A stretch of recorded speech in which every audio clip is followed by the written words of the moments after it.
July 23rd, Second Chronicles 8:1 through 10:19. Now Solomon brought the daughter of Pharaoh up from the city of David to the house he had built for her. For he said, my wife shall not dwell in the house of David, king of Israel, because the places of which the ark of the Lord has come are holy. Then Solomon offered burnt offerings to the Lord on the altar of the Lord which he had built before the vestibule, according to the daily rate, offering according to the commandments of Moses for the Sabbath, the new moons, and the three appointed yearly feasts, the feast of unleavened bread, the feast of weeks, and the feast of tabernacles.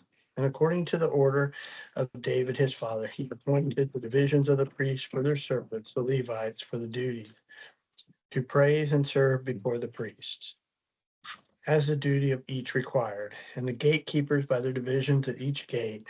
For so David, the man of God, had commanded. They did not depart from the command of the king of the priests. The king, oh, they did not depart from the command of the king to the priests and Levites concerning any manner or concerning the treasury.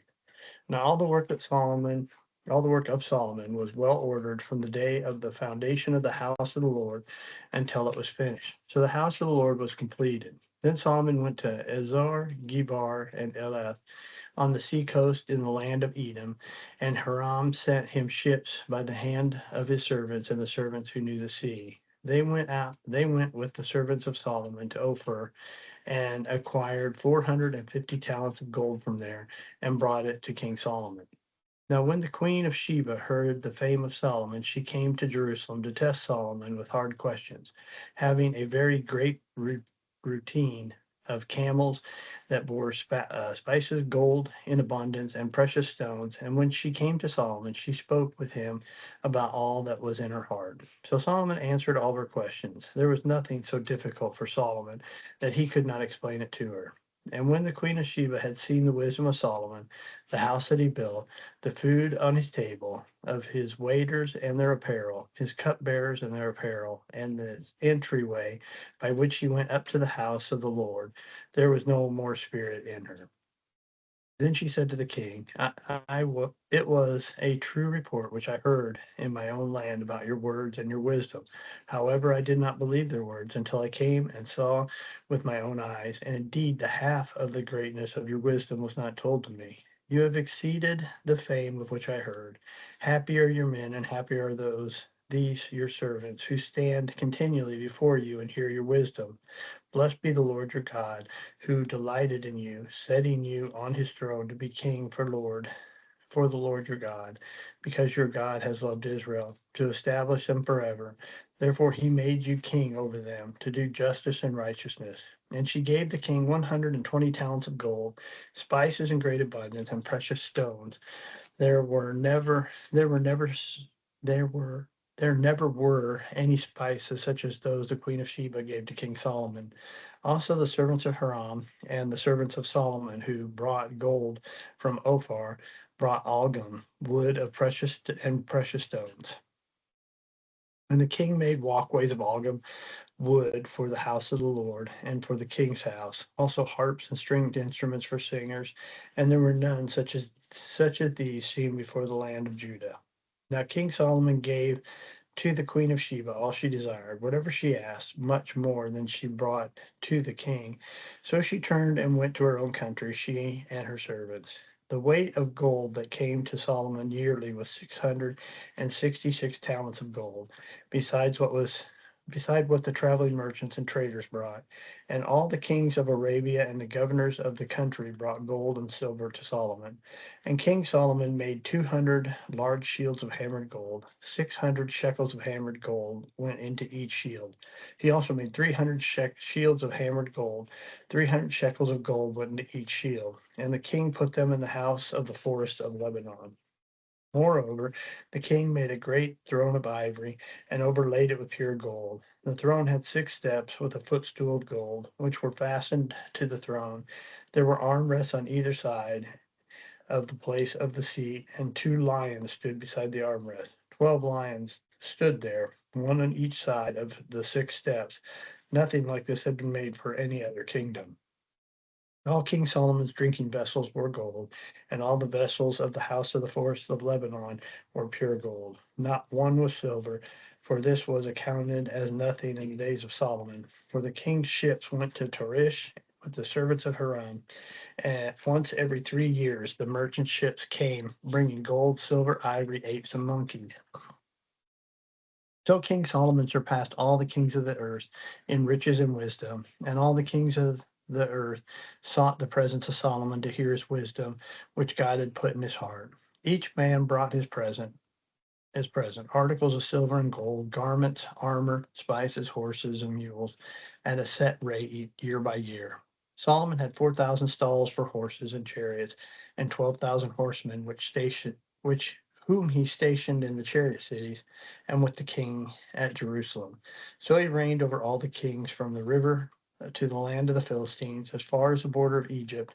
The king made silver as common in Jerusalem as stones, and he made cedar trees as abundant as sycamores, which are in the lowland. And they brought horses to Solomon from Egypt and from all the lands. Now the rest of the acts of Solomon, first and last, are they not written in the book of Nathan the prophet, in the prophecy of Ahijah the Shilonite, and in the visions of Iddo the seer concerning Jeroboam and the son of Nebat? Solomon reigned in Jerusalem over all Israel 40 years. Then Solomon rested with his fathers, and he was buried in the city of David, his father. And Rehoboam, his son, reigned in his place. And Rehoboam went to Shechem, for all Israel had gone to Shechem to make him king. So it happened when Jeroboam the son of Nebat heard it, he was in Egypt, where he had fled from the presence of King Solomon, that Jeroboam returned from Egypt. Then they sent for him and called him. And Jeroboam and all Israel came and spoke to Rehoboam, saying, Your father made our yoke heavy. Now therefore lighten the burdensome service of your father and his heavy yoke which he puts on us, and we will serve you. And he said to them, Come back to me in 3 days. And the people departed. Then King Rehoboam consulted the elders who stood before his father Solomon while he still lived, saying, How do you advise me to answer these people? And they spoke to him, saying, If you are kind to these people and please them and speak good words to them, and they will be your servants forever. But he rejected the advice which the elders had given him and consulted the young men who had grown up with him, who stood before him. And he said to them, What advice do you give? How should we answer the people whom have spoken to me, saying, Let's lighten the yoke which my father put on us? Then the young men who had grown up with him spoke to him, saying, Thus you should speak to the people who have spoken to you, saying, Your father made our yoke heavy, but you make it lighter on us. Thus you shall say to them, My little finger shall be thicker than my father's waist. And now, whereas my father put a heavy yoke on you, I will add to your yoke. My father chastened you with whip, but I will chasten you with scourges. So Jeroboam and all the people came to Rehoboam on the third day, and as the king directed, saying, Come back to me on the third day. Then the king answered them roughly. King Rehoboam rejected the advice of the elders, and he spoke to them according to the advice of the young men, saying, My father made your yoke heavy, but I will add to it. My father chastened you with whips, I will chasten you with scourges. So the king did not listen to the people, for the turn of events was from God, that the Lord might fulfill his word, which he had spoken by the hand of Ahijah the Shilonite to Jeroboam the son of Nebat. Now, when all Israel saw that the king did not listen to them, the people answered the king, saying, What share do we have in David? We have no inheritance in the son of Jesse. Every man to your own tents, O Israel, and now see to your own house, O David. So all Israel departed to their tents, but Rehoboam reigned over the children of Israel who dwelt in the cities of Judah. Then King Rehoboam sent Hiram, who was in charge of the revenue, but the children of Israel stoned him with stones, and he died. Therefore Rehoboam mounted his chariot in haste to flee to Jerusalem. So Israel had been in rebellion against the house of David to this day. Romans 8:9-25. But you are not in the flesh, but in the Spirit, if indeed the Spirit of God dwells in you. Now, if anyone who does not have the Spirit of Christ, he is not his. And if Christ is in you, the body is dead because of sin, but the Spirit is life because of righteousness.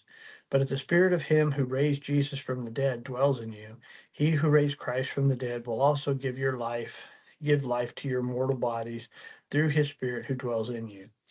Therefore, brethren, we are debtors, not to the flesh, to live according to the flesh.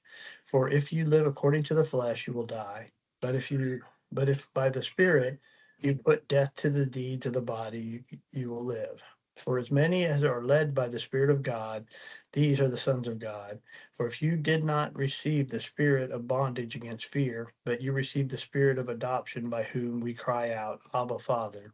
The Spirit himself bears witness with our spirit that we are children of God.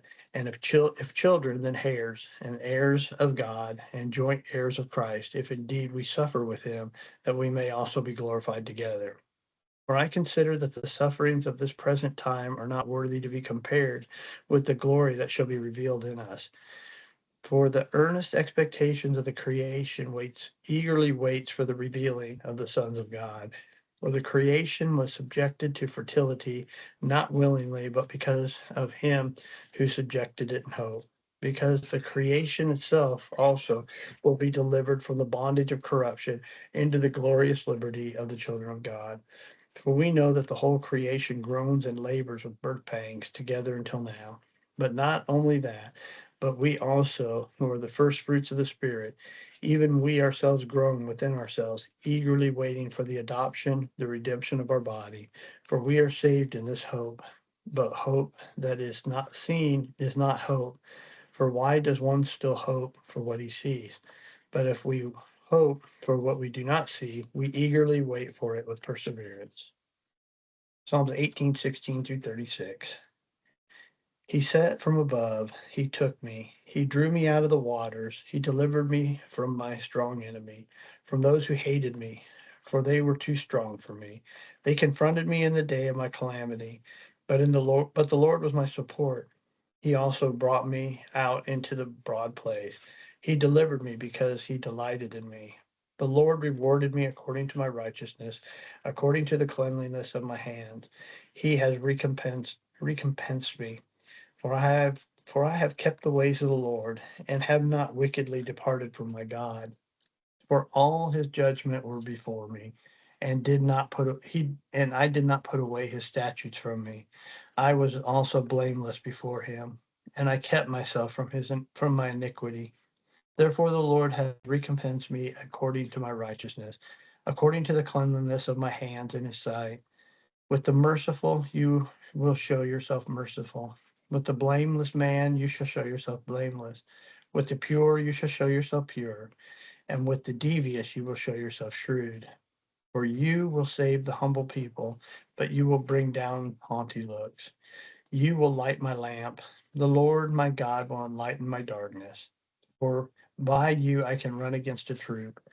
By my God, I can leap over a wall. As for God, his way is perfect. The word of the Lord is proven. He is a shield to all who trust in him. For who is God except the Lord? And who is a rock except our God? It is God who arms me with strength and makes my way perfect. He makes my feet like the feet of a deer and sets me on the high places. He teaches my hands to make war, that my arms can bend a bow of bronze. You have also given me the shield of your salvation. Your right hand has held me up. Your gentleness has made me great. You enlighten my path under me, so my feet do not slip. Proverbs 19:26.